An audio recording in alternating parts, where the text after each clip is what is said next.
Bonjour, Mara de Ta'anit, on est à la page 6b au chapitre 1. Alors on poursuit ce qu'on avait terminé, on est toujours dans les enseignements de Rav Chizda. Rav Chizda ou Rav Yehuda, ça dépend sur quoi on tombe. Alors ici on est sur un enseignement de Rav Chizda, donc toujours lié au problème de la pluie. Alors, Ve'amar Rav Chizda, alors c'est un peu la suite de la dernière vidéo. Et Rav Chizda a dit Geshamim sheyaridu al miktsat Medina. Si la pluie est tombée sur une partie d'une province, ve'al miktsat Medina lo yaridu, et elle n'est pas tombée sur l'autre partie de la province. En bahem mishum ve'atzar. Ce n'est pas la réalisation de la malédiction, il retiendra. Alors il faudrait expliquer cela puisqu'on vient de démarrer cette vidéo. Dans le schéma, dans la deuxième partie du schéma, c'est le Deutéronome, là-bas au chapitre 11, je ne sais plus où, on a un des versets dans le schéma, dans le deuxième paragraphe, il y a écrit là-bas que Dieu enflammera sa colère et il retiendra les cieux, ça veut dire la pluie. Alors, là-bas, on avait donc appris que si jamais une personne était tentée de se détourner des lois de Dieu, alors Dieu manifesterait sa colère, et dans cette manifestation de la colère, il retiendra la pluie. Donc c'est une malédiction qui est prononcée dans le cas d'une personne qui n'accomplirait pas les mitzvot, en tout cas d'une population. Dans notre vidéo précédente, on avait vu que cette réalisation de la malédiction, pour Rav Chizda, ou pour d'autres rabbanim, elle se faisait avant le Kriyat Shema, donc avant le passage de cette malédiction. Si jamais il pleut, nous disait dans la Gemara précédente, s'il pleut avant ce passage, et en particulier la nuit, s'il pleut avant la nuit, alors il n'y a pas eu de malédiction. La malédiction ne s'est pas accomplie.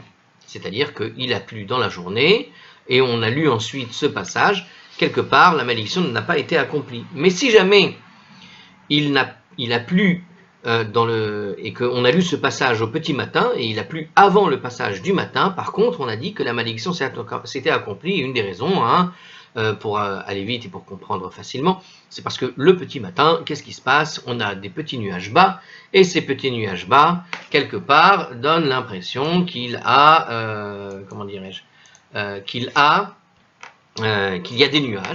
des nuages fins, et qu'on a l'impression en début de journée qu'il va peut-être pleuvoir, et en fait ce sont des nuages qui sont trop mous, trop faibles pour amener de la pluie. Et du coup, bien qu'il y ait eu de la pluie avant qu'on ne lise ce passage, le reste de la journée on voit ces nuages, on a l'impression qu'il va pleuvoir, il ne va pas pleuvoir. Et donc quelque part il y a cette idée de Dieu qui retient la pluie. Voilà. Et donc on est en train de parler de ce sujet-là. Et donc Rav Chizda, qu'est-ce qu'il nous pose la question maintenant? Donc ça c'était lorsqu'il va pleuvoir sur tout le pays. Mais justement maintenant, la question qui se pose ici, c'est est-ce que cette malédiction, elle est toujours valable? Est-ce que véritablement, s'il pleut, si la pluie est tombée, donc c'est ce que pose la question dans la Gemara, est tombée sur une partie d'une province, mais qu'elle n'est pas tombée sur l'autre partie de la province, eh bien, il nous dit Rav Chizda que ce n'est pas une réalisation de la malédiction de « il retiendra la pluie ». Ok?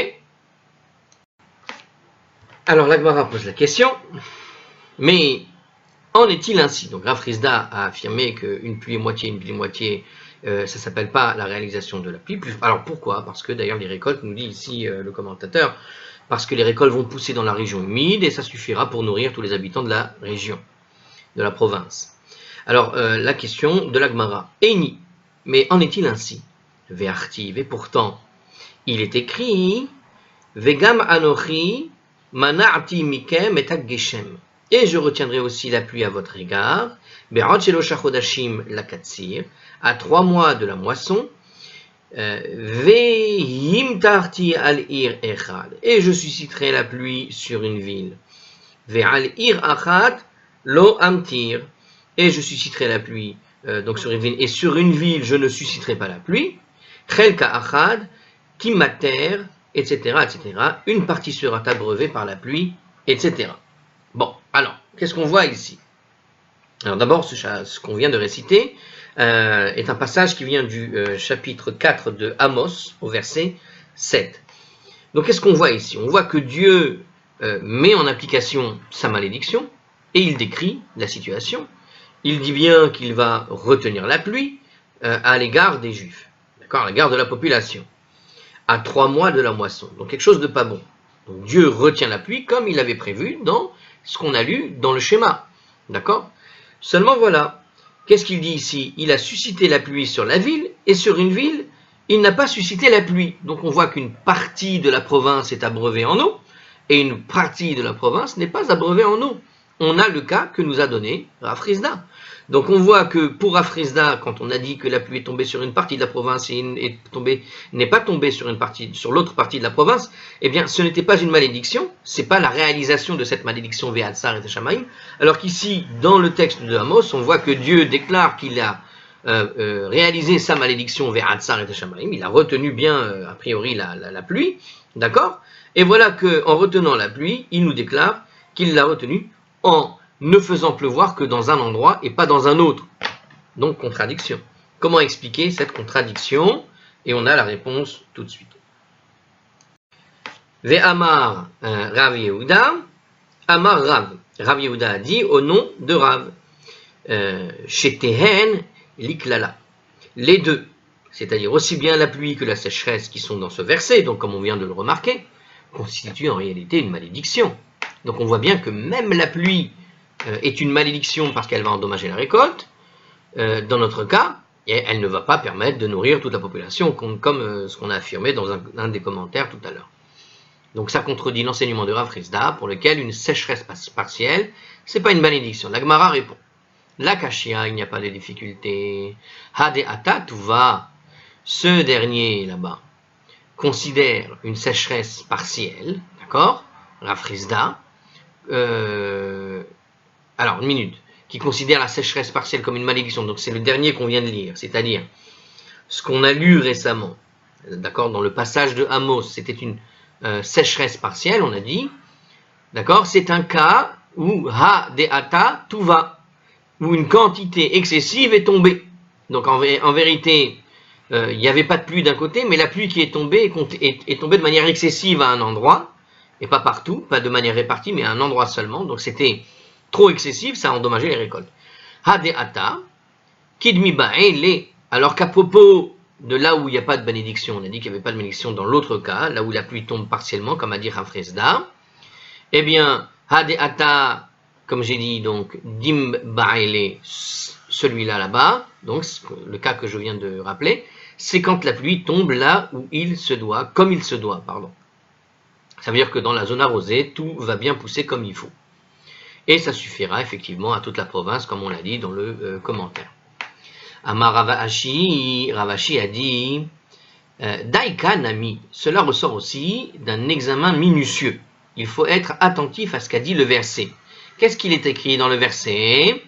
Dirtiv Timmater. Donc dans notre verset, quand on a dit, si je le répète, je retiendrai la pluie à votre égard et à 3 mois de la moisson, et je susciterai la pluie sur une ville, et sur une ville, je ne susciterai pas la pluie. Qu'est-ce qu'il y a écrit là-bas? Chelka achat timater, etc.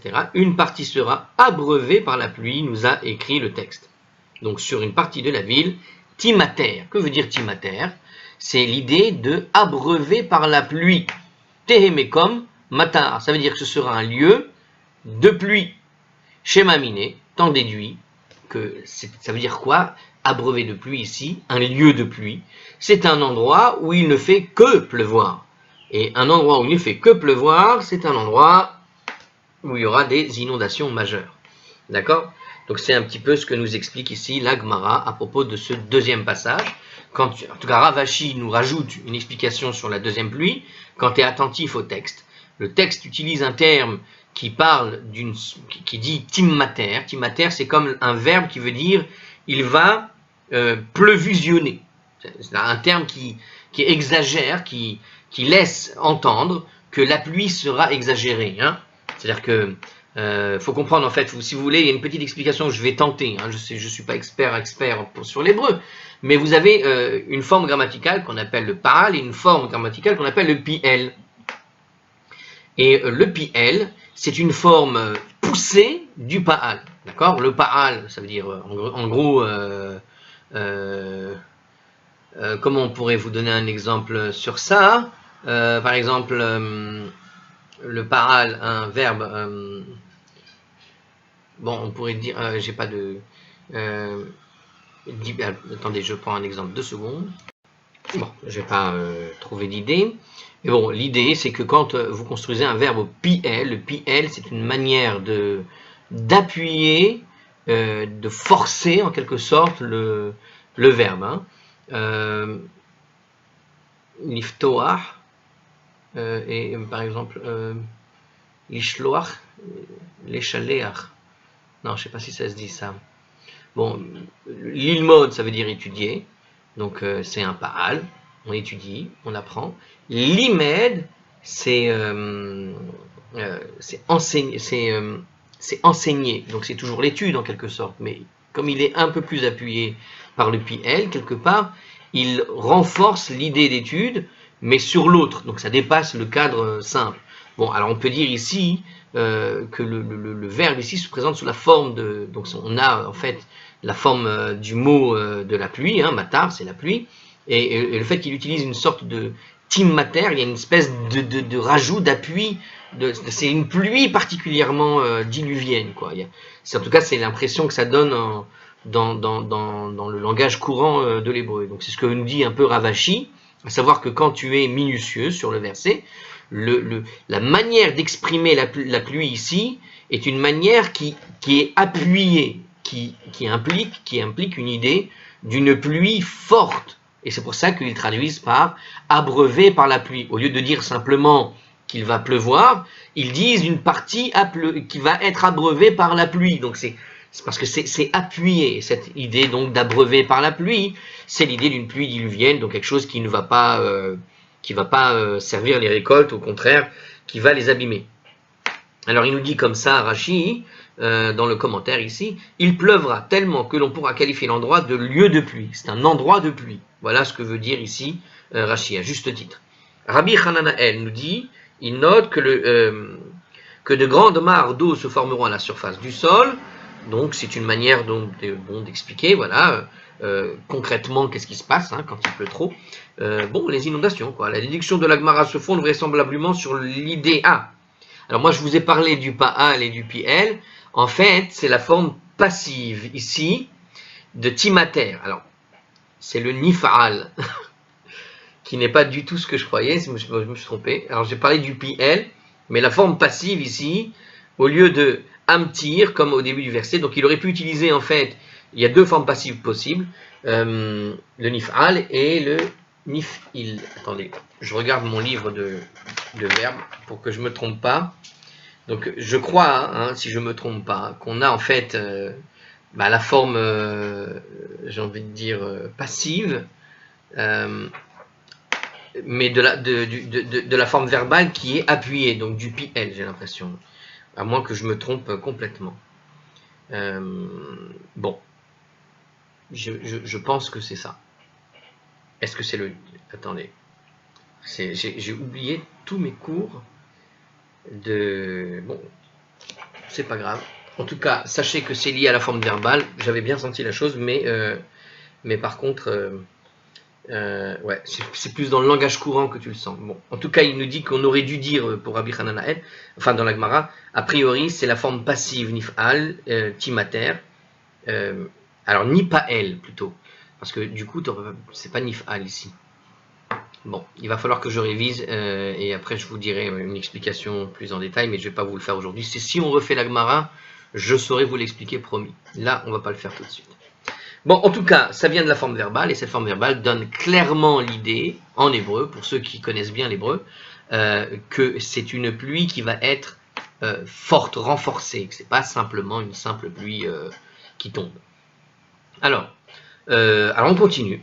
On continue donc toujours dans cette analyse de textes qui veulent essayer de déterminer c'est quoi la pluie et toujours au sujet de ce problème de malédiction, bénédiction. Alors on revient maintenant sur les bénédictions. À la vue de la pluie qui tombe, on dit, nous dit le commentaire, qu'il faut prononcer une bénédiction et la Gemara va déterminer le moment où cette obligation prend effet. Ok. Pardon. Alors, dans le traité de Berachot, la page 54a, hein, c'est le commentaire toujours avant de démarrer la suite, ça va être plus clair comme ça après, la Mishnah affirme qu'il faut prononcer au sujet de la pluie une bénédiction qui est Baruch ata Adoshem Elokeinu melech haolam hatov ve'ametiv. D'accord? Donc on dit comme ça, béni sois-tu Hachem, notre Dieu, ou source de bénédiction, tu es Hachem, roi de l'univers, qui est bon et qui fait du bien. Un peu plus loin, à la page 59b, toujours là-bas dans Berachot, la Gemara remarque que cela contredit une autre source selon laquelle la bénédiction appropriée est une autre, qui dit la chose suivante, Modim anachnu lach Adoshem Elokeinu al kol tipa vetipa sheorad talanu. Nous te remercions Hachem notre Dieu pour chaque goutte que tu as fait descendre pour nous. La Gemara résout la contradiction en suggérant de dire que la première bénédiction est prononcée à l'audition de la nouvelle, que la pluie est tombée. Donc si quelqu'un t'apporte cette nouvelle, tu dis Atov et Amétiv, tandis que la seconde bénédiction, elle est prononcée si tu vois la pluie qui tombe directement, donc au goutte à goutte. Rashi, là-bas, on se reportera au traité de Berachot, etc., nous dit en fait cela. Hein, c'est lui qui explique cette différence entre ce que tu as entendu comme nouvelle, le fait de voir la pluie elle-même, et il nous dit que cette hypothèse aussi, là-bas, est finalement rejetée au profit d'autres solutions. Bon. Il y a une discussion sur ce sujet-là, d'accord, sur quelle bénédiction tu fais quand tu vois la pluie, quoi, ou tu l'entends. Le Orach Chaim statue que ces bénédictions ne sont prononcées que sur une pluie qui met fin à une période de détresse collective causée par une absence de pluie. Donc si, à la suite d'une période de sécheresse particulière, avec un début de catastrophe au niveau récolte, au niveau les gens ont soif et problème des arbres qui meurent, etc., alors là, tu fais la bénédiction lorsque la pluie vient pour justement prononcer la fin de cette absence de pluie. Alors la Mishnah Brura estime qu'en Eretz Israël et dans d'autres pays où la pluie est rare, la première pluie régulière de la saison engendre une joie assez grande pour justifier de réciter ces bénédictions. En gros, si tu habites à Paris, la grisaille 11 mois sur 12, des fois, il y a eu des années où quand il pleuvait pas, il pleuvait légèrement. Donc, donc en gros, c'est pas en France évidemment que tu vas faire ce type de bénédiction, en tout cas pas du côté de Paris, peut-être dans le sud de la France où là-bas des fois il peut y avoir des sécheresses compliquées, hein. Mais a priori, des endroits, des zones où la pluie est très courante, il n'y a aucune raison de faire cette bénédiction quand tu vois la pluie. C'est véritablement dans des zones où les pluies sont en général d'ordinaire, même d'ordinaire, sont rares, comme en Israël par exemple.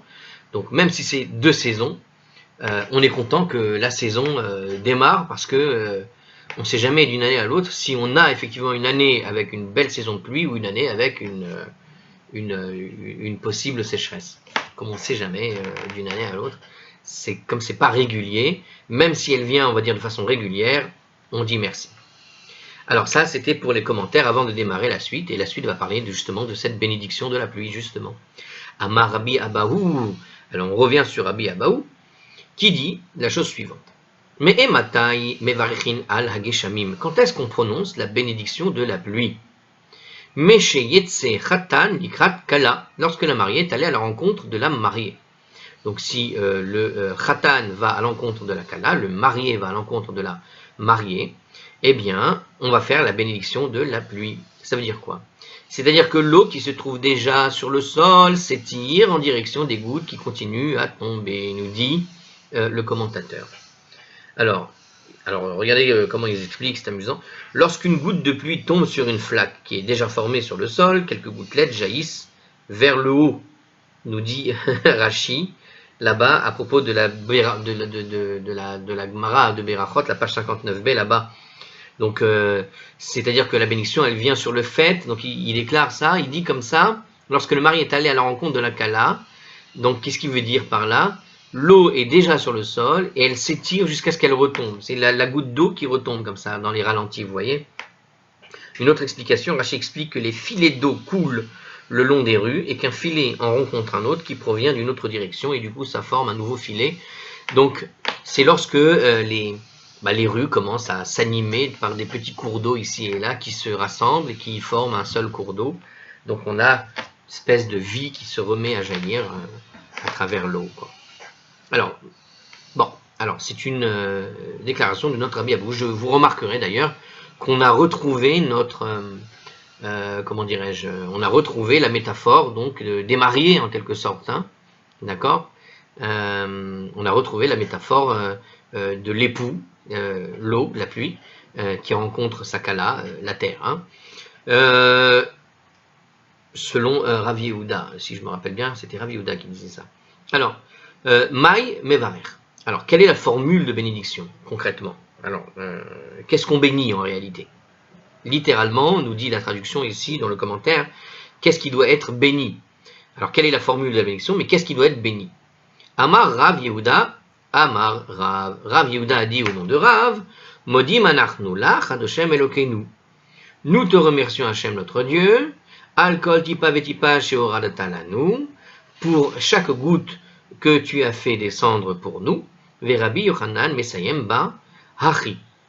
Et Rabbi Yochanan conclut ainsi la bénédiction, Ilupinu male shira kayam, nos bouches seraient-elles emplies de cantiques autant que la mer, Ulsholin urina kamangalav, etc. Et notre langue sera-t-elle emplie de chants joyeux autant que la multitude de ces vagues, etc. Ad, Ali azvu, nurachamecha de Shem Elokenu, jusqu'à ce que ta pitié ne nous abandonne jamais, Hachem notre Dieu, velo azavunu, comme elle ne nous a pas abandonnés, Baruch Rov Haodaot, béni sois-tu de nombreux remerciements. Alors, c'est une autre version de ce qu'on a dit sur la Gemara de Berachot, qu'on a cité en commentaire au début, mais on voit que le début est un peu la même de la deuxième version hein, qu'on avait citée. Alors ici, il nous précise justement que Rabbi Yochanan a rajouté quelque chose dans la bénédiction, c'est la forme abrégée de la prière donc de Nishmat, celle que l'on récite en général tous les matins de Shabbat, d'accord, et des fêtes. Donc, il y a une prière qu'on rajoute pour ceux qui connaissent la prière du matin. Le Shabbat matin, je me disais que j'avais déjà entendu ce texte, le Shabbat matin, on lit le Nishmat Kol Chag, et là-bas, c'est une sorte de version abrégée du Nishmat. Et on le lit aussi au Seder de Pessah, donc c'est cette version particulière qu'on lit apparemment lorsqu'il y a la pluie, pour Rabbi Yochanan. La Mishnah, là-bas, de Psachim, à la page 117b, appelle cette prière le Birkat Hashir, la bénédiction du cantique, parce que c'est la bénédiction qui vient probablement après le cantique de la mer. La version mentionnée ici diffère légèrement de la nôtre. Apparemment, c'est pas tout à fait la même version qui existe ici et là, qui nous est présentée dans le texte, surtout la fin, hein, parce que Baruch El Haodaot, alors qu'ici on dit Baruch Rov Haodaot, par exemple. Bon, il y a des petites différences. Le Rif et le Rachaim, là-bas, statue que l'on continue la prière de Nishmat jusqu'à Et Shimcha Malkenu, alors Hen, Hem, Yodu Yehu, Et Shimcha Malkenu, etc. Tous remercieront et loueront ton nom, notre roi, avant de conclure Bar Baruch, béni, etc. D'après la plupart des autorités, la formule de conclusion doit inclure le nom de Dieu, Baruch Ata Adoshem, béni sois-tu Dieu, Hachem. D'accord? Normalement, ça doit être inclus, et pour d'autres, apparemment, non. Bon, il y a plusieurs, versions. En tout cas, pour ceux qui connaissent, c'est la bénédiction que l'on récite le Shabbat matin, d'habitude, et qu'on appelle Birkat Hashir. Pour résumer, on va l'appeler Birkat Hashir, ce sera plus simple de l'appeler, ou le Nishmat. La plupart des gens le connaissent plutôt sous le nom du Nishmat, ou le Nishmat abrégé, celui de Pessah, comme celui de Pessah par exemple, celui qu'on lit le soir de la Haggadah. Bon, alors, la Gemara conteste la formule de conclusion, elle n'est pas d'accord sur la fin. On a dit là-bas, Rov Haodaot, Velo Kol Haodaot. Ah, alors, Rov Haodaot, Velo Kol Haodaot. Il faut lire juste de nombreux remerciements et pas tous les remerciements. Pourtant, ce n'est pas ce qui est écrit ici. Il y a écrit là-bas, Baruch Rov Haodaot. Dans la fin de cette bénédiction, donc la manière de lire, donc c'est le Nishmat, avec là, à la fin on dit, béni sois-tu pour de nombreuses bénédictions, béni de nombreux bénédictions. Au lieu de dire ça, ils nous disent, au lieu de juste de nombreux, il faut juste lire Rov Haodaot, Velo Kol Haodaot.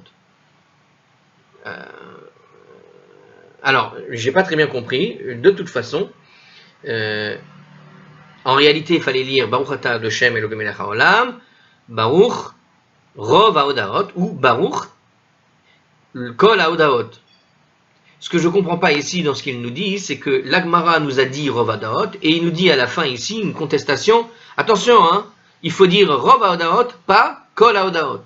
Oui, mais la Gemara a bien dit Rov Adaot dès le départ, elle n'a pas dit Kol Adaot, en tout cas c'est écrit Kol. Est-ce que dans le texte original c'est écrit Rov aussi ou Kol? On va le vérifier tout de suite. Baruch Rov Adaot, Velo Kol Adaot. Bon. Donc bon, c'est tout simplement pour dire, attention, hein, peut-être pour simplement dire que les gens avaient l'habitude de dire Kol Adaot, mais il fallait dire Rov Adaot. Une majorité de remerciements. Rov Adaot, ça veut dire majorité, il dit nombreux, mais c'est plus l'idée de majorité, et pas tous les remerciements.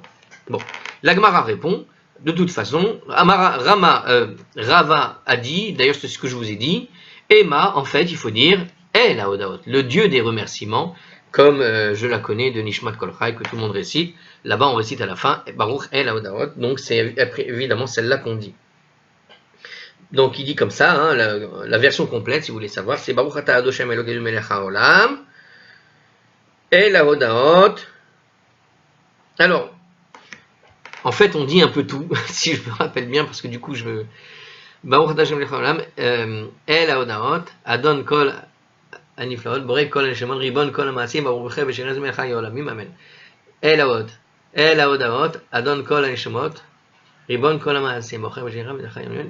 J'ai l'impression qu'on retrouve toutes les idées. Bon, en tout cas, il démarre par El Haodaot. Bon, on continue, c'est juste des nuances. Cette formulation exprime l'idée donc que toute louange est due à Dieu. Alors, c'est une autre idée qui est présentée, donc c'est l'idée de toute louange qui est due à Dieu. C'est-à-dire que l'idée même de faire une louange est attribuée à Dieu. C'est Dieu qui nous permet de faire des louanges. Donc toutes les louanges sont attribuées à Dieu, tout simplement. Les louanges, c'est le remerciement. Hein. Alors, bon, c'est pas très compliqué, il faut suivre, c'est tout. Alors, Amar Rav Papa nous a dit, Hilkar, puisque le désaccord sur la formule adéquate de conclusion de la bénédiction, puisqu'il y a un désaccord, normalement, il convient de quoi? Qu'on prononce les deux formules. Voilà, j'ai déjà entendu une chanson qui dit comme ça, El Haodaot, Verov Haodaot, Adon Kol Hashamot, Ribon Kol Amaasim. J'ai l'impression que c'était bien les deux. Alors, il nous dit... alors ici, ils nous disent encore autre chose, parce que je me demande du coup comment ça marche entre Ashkenaz et Sfarad. Il faudrait vérifier le livre de prière des Ashkenaz, je pense que ce ne sera pas forcément la même chose. Alors en tout cas, il dit comme ça, alors je répète, pardon, Amar donc Rav Papa, Hilkar Nemrinhu Letar Vayhu. À savoir, le plus simple, c'est de les prononcer les deux formules de conclusion, c'est-à-dire El Haodaot, Verov Haodaot. Dieu des remerciements et nombreux remerciements. Comme ça. Donc en fait, il faut dire, nous dit le commentateur, Baruch Ata Adoshem et le etc. Baruch Haodaot et la Haodaot. Béni sois-tu, etc. par de nombreux remerciements, Dieu des remerciements. Une formule semblable conclut la bénédiction du Ishtabach. Donc c'est quand on lit le Ishtabach tous les jours, on dit bien Baruch Ata Adoshem, El Melech Gadol Batishbachot, El Haodaot, Adon Kol Eshamot, Ribon Kol Amaasim. Donc, le Dieu roi exalté de louange, Dieu des remerciements, lorsqu'elle est juste exposée à El Haodaot, Dieu des remerciements, et l'expression roi Haodaot sous-entend nombreux remerciements, et non la plupart des remerciements, comme on l'avait supposé au début, nous dit Rashi. Je vais vérifier mon livre de prière, parce que, du coup, j'ai la mémoire qui flanche. On va vérifier dans la prière quotidienne, du matin. Donc, alors on dit comme ça, hein, Baruch Ata Adoshem, Melech Gadol Mulad Batishbachot El Haodaot Adon Aniflaot Borei Kol Hashemron Kol Maasim. Mais je sais qu'il existe un texte. On dit El Haodaot Rov Haodaot Adon Aniflaot. J'ai l'impression, hein, alors je vais le vérifier quand même dans le Ishtabach du samedi matin. Voilà, j'ai le livre en direct devant vous, histoire d'être sûr. Donc on a le Nishmat et qui termine El Haodaot Adon Aniflaot. Pareil, évidemment, c'est le même que la semaine. Mais dans le Nishmat lui-même, quand on le termine, qu'est-ce qu'on dit?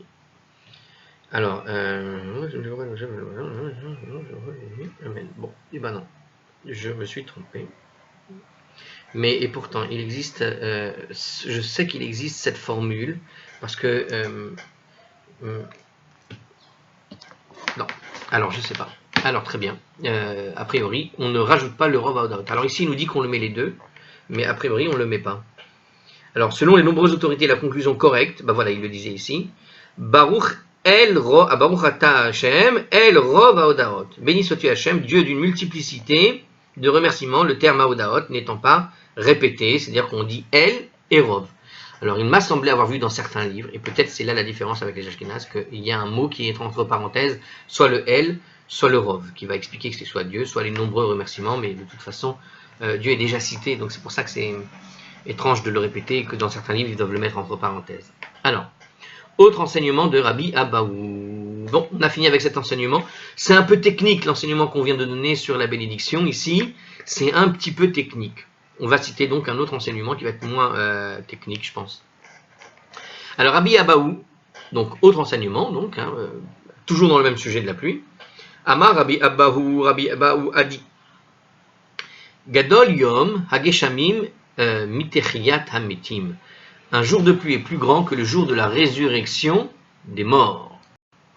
Donc il nous dit comme ça, Des ilu triyat hametim la tzadikim, car la résurrection des morts est destinée uniquement aux justes, nous dit le texte. Il nous précise dans le commentaire, si vous voulez savoir l'avenir, les méchants ne seront jamais ressuscités, ainsi que le déclare le verset de Isaïe au chapitre 66, verset 24.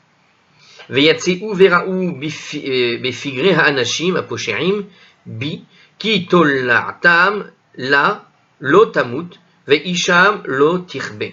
Et ils sortiront et verront les cadavres des hommes qui ont péché contre moi, car leur vermine ne mourra pas, ni leur feu ne s'éteindra. Alors, c'est un texte un peu compliqué à lire. C'est très. Alors, Isaïe, c'est toujours super imagé, même en traduction. Alors, on va le refaire. Ils sortiront et verront les cadavres des hommes qui ont péché contre moi. Donc, les justes vont sortir et ils vont voir le cadavre de ceux qui ont péché contre Dieu. Donc, ceux qui sont ressuscités vont ressusciter et ils vont voir ceux qui ont péché. Donc, ce sont ceux qui ont péché qui ne vont pas être ressuscités. Car leur vermine ne mourra pas, ni leur feu ne s'éteindra. Bon. Voilà. Alors, en tout cas, ici, il nous explique, je répète, que le jour de pluie est plus grand que la résurrection des morts, car pour la résurrection des morts, donc en tout cas c'est toujours, rappelez-vous, un des sujets, c'est cette analogie entre la résurrection des morts et la résurrection de la nature. Donc il nous dit ici, car la résurrection des morts est destinée uniquement aux justes, ve'ilu geshamim ben tzadikim ben ereshaim, mais tandis que la pluie, elle profite aussi bien aux justes qu'aux méchants. Alors, une petite remarque quand même, Oufliga des Rav Yosef, et Rabaou est en désaccord avec Rav Yosef. D'Amar Rav Yosef, car Rav Yosef a dit Mitor shehi shekula kitriyat hametim, puisque la pluie équivaut à la résurrection des morts. Kevaroua bitriyat hametim, alors les sages ont institué l'évocation de la pluie dans la bénédiction de la résurrection des morts. D'accord? Donc, alors pourquoi ils sont en désaccord ici? Alors, Rabbi Abaou est en désaccord avec Rav Yosef. Parce que probablement que Rav Yosef, du coup, les met en parallèle. Parce que si tu les mets en parallèle, ça veut dire que de même que la pluie profite aujourd'hui aux deux, alors il peut profiter aussi aux deux dans le futur. Peut-être. Alors, il nous précise quand même pourquoi la pluie équivaut à la résurrection des morts. Alors, on nous réexplique ce qu'on a déjà expliqué, si vous vous rappelez, dans le début de notre traité de Ta'anit, c'était au début. Il nous donne ici juste un indice, pour ceux qui l'ont déjà étudié, ils se rappelleront.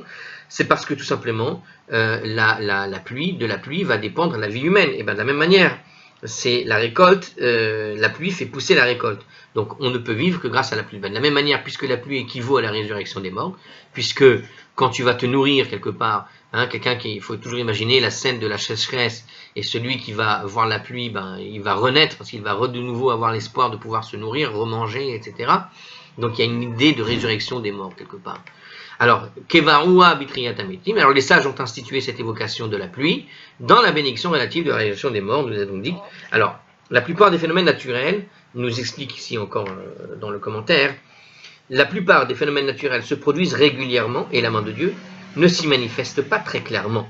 La pluie, en revanche, est imprévisible et de ce fait indique clairement l'emprise divine sur le monde. Vue sous cet angle, la pluie est comparable à la résurrection des morts parce que tu ne sais jamais quand elle va venir et que quelque part... Voilà. Alors maintenant, pourquoi est-ce qu'il est en contradiction? Je n'ai pas très bien compris. Il nous dit ici que puisque la pluie... Alors je répète ce que dit Rabbi Abaou est en désaccord avec Rav Yosef, parce que Rav Yosef a dit que comme la pluie équivaut à la résurrection des morts, alors les sages ont institué l'évocation de la pluie dans la bénédiction de la résurrection. Contrairement à Rabbi Abaou, pour qui la pluie est plus grande que la résurrection des morts, donc Rav Yosef, lui, il pense que les deux revêtent une égale importance un petit peu ce que j'ai dit, donc peut-être que pour Rav Yosef, la résurrection des morts concernera tout le monde, mais le texte pourtant a bien été dit dans Isaïe qu'on n'y verra que sortir que les justes.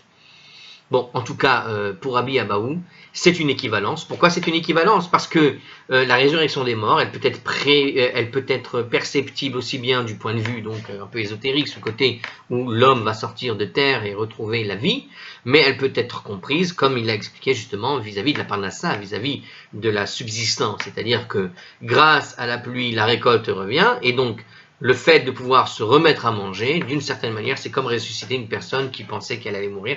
C'est comme s'il ressuscitait tout en étant déjà vivant, mais il ressuscite en quelque sorte d'une petite mort, hein, en quelque sorte.